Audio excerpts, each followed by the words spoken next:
You merged 340 PRs last sprint. Your velocity chart looks incredible. Your staging environment is on fire twice a week and nobody can explain why. If you're a tech lead or EM running an AI-assisted team in 2024, you already know technical debt.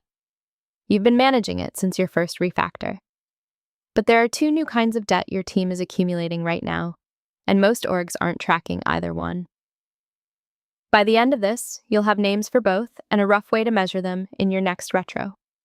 3 columns. The first one you know, the other 2 are what we're talking about. Cognitive debt. This is the gap between code that exists in your repo and code that exists in someone's head. Pre-LLM, when an engineer wrote a module, they understood it. Painfully, they debugged it at 2 a.m. That understanding was a byproduct of the work. Now an IC accepts a 400-line cursor diff, the tests pass, the PR ships. Nobody on the team has actually modeled the control flow.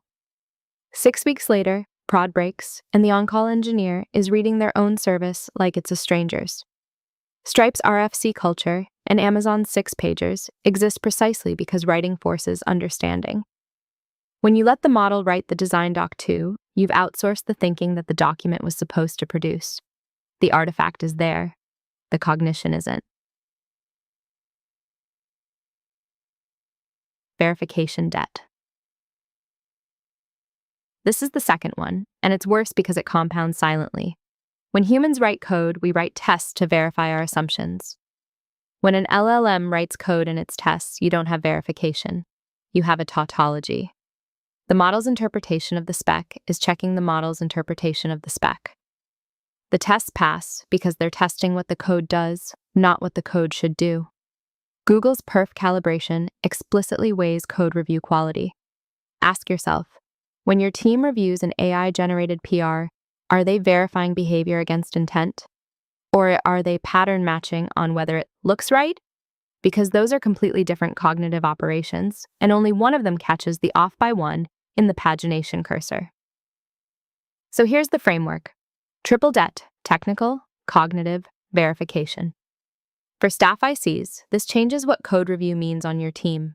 You're not gatekeeping syntax anymore, you're gatekeeping understanding. Reject PRs where the author can't explain the diff in their own words. That sounds harsh until you've been the on-call who inherited 10,000 lines nobody wrote. For EMs, this changes your perf signals. Lines of code shipped is now actively misleading. The signal you want is, can this engineer debug in production the code that ships under their name? GitLab publishes their engineering handbook in the open. Go look at how they frame ownership. Ownership now means cognitive ownership, not Git blame ownership. One concrete move for Monday. Add one line to your PR template at Mom, what did you verify and how? Not, did tests pass? The tests always pass. What did the human verify?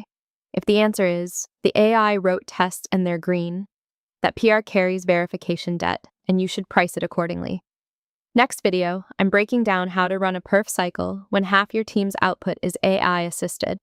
Specifically how Netflix-style keeper test framing holds up or breaks down when the question is, did this person ship value?